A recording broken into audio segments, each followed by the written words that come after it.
राष्ट्रीय अध्यक्ष खड़गे जी, उनका खुद का जीवन संघर्ष से भरा रहा है और राहुल गांधी जी का पूरे परिवार का जीवन संघर्ष से भरा रहा है।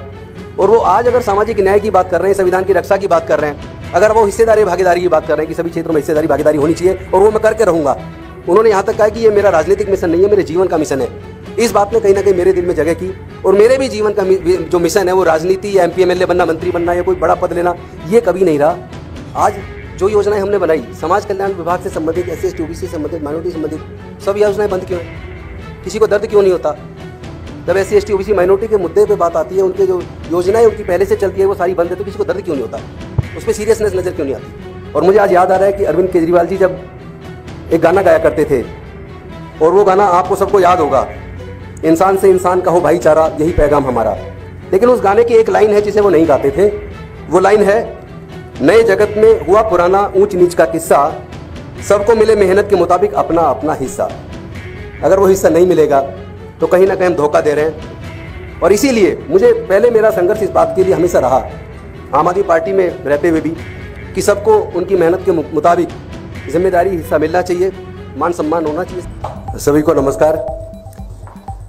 साथियों, जैसा कि आप जानते हैं कि दिल्ली की सरकार में मंत्री रहते हुए जय भीम मुख्यमंत्री प्रतिभा विकास योजना जैसी योजना हमने बनाई।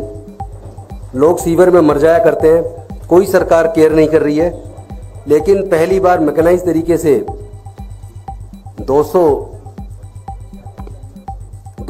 सीवर मशीनें लाके सीवर में उतरना बैन करके सीवर में होने वाली मौतों को दिल्ली में रोका और एक देश के सामने एग्जाम्पल पेश किया कि जो लोग इंसान के मल में उतरते हैं वो भी इंसान हैं, उनकी जान की कीमत होनी चाहिए। लेकिन अनफॉर्चुनेटली पूरे देश के अंदर हम देख रहे हैं, जाति और धर्म के नाम पे लगातार उन्माद पिछले लगभग 10 सालों में बहुत ज्यादा बढ़ गया है। जगह जगह दंगे हो रहे हैं और दलित लोगों के साथ, विशेष रूप से अनुसूचित जाति, जनजाति, पिछड़े वर्ग और माइनॉरिटीज के साथ चुन चुन के उनका जाति धर्म देख के जो उत्पीड़न किया जा रहा है, ऐसे में जो राहुल जी ने एक नारा दिया भारत जोड़ो यात्रा के तहत कि मैं नफरत के बाजार में मोहब्बत की दुकान खोलने आया हूं, उस नारे ने दिल को छू लिया। और उन्होंने जो कहा कि संविधान की रक्षा करनी है और देश में सामाजिक न्याय को आगे बढ़ाते हुए सभी वर्गों को उनके जनसंख्या के हिसाब से हिस्सेदारी भागीदारी मिलनी चाहिए, उस बात ने प्रेरित किया कि इसी बात की तो लड़ाई फूले, साहू, अम्बेडकर, पेरियार, डॉक्टर बाबा साहब अम्बेडकर जी ने लड़ी है पूरे जीवन। और मैं खुद 56 साल का हूं, लेकिन 43 साल की उम्र, 43 साल टोटल मेरे इस मिशन मूवमेंट में, सामाजिक न्याय के इस आंदोलन में लगे हैं। और मुझे आज याद आ रहा है कि अरविंद केजरीवाल जी जब एक गाना गाया करते थे, और वो गाना आपको सबको याद होगा, इंसान से इंसान का हो भाईचारा, यही पैगाम हमारा। लेकिन उस गाने की एक लाइन है जिसे वो नहीं गाते थे। वो लाइन है, नए जगत में हुआ पुराना ऊंच नीच का किस्सा, सबको मिले मेहनत के मुताबिक अपना अपना हिस्सा। अगर वो हिस्सा नहीं मिलेगा तो कहीं ना कहीं हम धोखा दे रहे हैं। और इसीलिए मुझे पहले मेरा संघर्ष इस बात के लिए हमेशा रहा, आम आदमी पार्टी में रहते हुए भी, कि सबको उनकी मेहनत के मुताबिक जिम्मेदारी हिस्सा मिलना चाहिए, मान सम्मान होना चाहिए सबका। उन्होंने जो मुझे मौका दिया 2 बार विधायक लड़ने का और बहुत बड़े मार्जिन से 2 बार जीत हुई, मंत्री बनने का मौका दिया, उसके लिए तो मैं उनका आभार व्यक्त करता हूं। लेकिन मेरी लड़ाई कहीं और है। सामाजिक न्याय के मुद्दे पर, जाति जनगणना के मुद्दे पर, हिस्सेदारी भागीदारी के मुद्दे पर कहीं ना कहीं आम आदमी पार्टी चुप्पी साध लेती है। और विशेष रूप से अनुसूचित जाति, जनजाति, पिछड़े वर्ग में माइनॉरिटीज के लीडर्स के साथ अगर कोई बात होती है तो वो चुप्पी साध लेते हैं। ये बात कहीं ना कहीं दिल को लगती है, ठेस लगती है। और हमने कोशिश की पार्टी में रहते हुए कि सामाजिक न्याय पे आप लोग आइए, और आप सामाजिक न्याय पे नहीं आएंगे तो फिर कैसे हमारा विचार नहीं मिलेगा। इसी वजह से अल्टीमेटली दुखी मन से कि भाई यहाँ से सामाजिक न्याय की लड़ाई आगे बढ़ाना मुश्किल है। और मेरी लड़ाई कोई MLA MP मंत्री बनने की नहीं है, कभी नहीं रही। जिस चीज़ की लड़ाई, अगर वो लड़ाई वहाँ जाके वहाँ रह के नहीं लड़ सकता तो अननेसेसरी मैं उनको दुखी करूँ या वो मुझे दुखी करूँ, उसकी ज़रूरत क्या है। वो अपना जो उनका अपना क्षेत्र उस पर काम करें, और मैं अपनी सामाजिक न्याय की लड़ाई जहाँ से आगे बढ़ती देखेगी वहाँ मुझे जाना चाहिए। और आज मुझे लगा कि चूँकि जो हमारे कांग्रेस के राष्ट्रीय अध्यक्ष हैं खड़गे जी, उनका खुद का जीवन संघर्ष से भरा रहा है और राहुल गांधी जी का पूरे परिवार का जीवन संघर्ष से भरा रहा है, और वो आज अगर सामाजिक न्याय की बात कर रहे हैं, संविधान की रक्षा की बात कर रहे हैं, अगर वो हिस्सेदारी भागीदारी की बात कर रहे हैं कि सभी क्षेत्रों में हिस्सेदारी भागीदारी होनी चाहिए और वो मैं करके रहूंगा। उन्होंने यहाँ तक कहा कि ये मेरा राजनीतिक मिशन नहीं है, मेरे जीवन का मिशन है।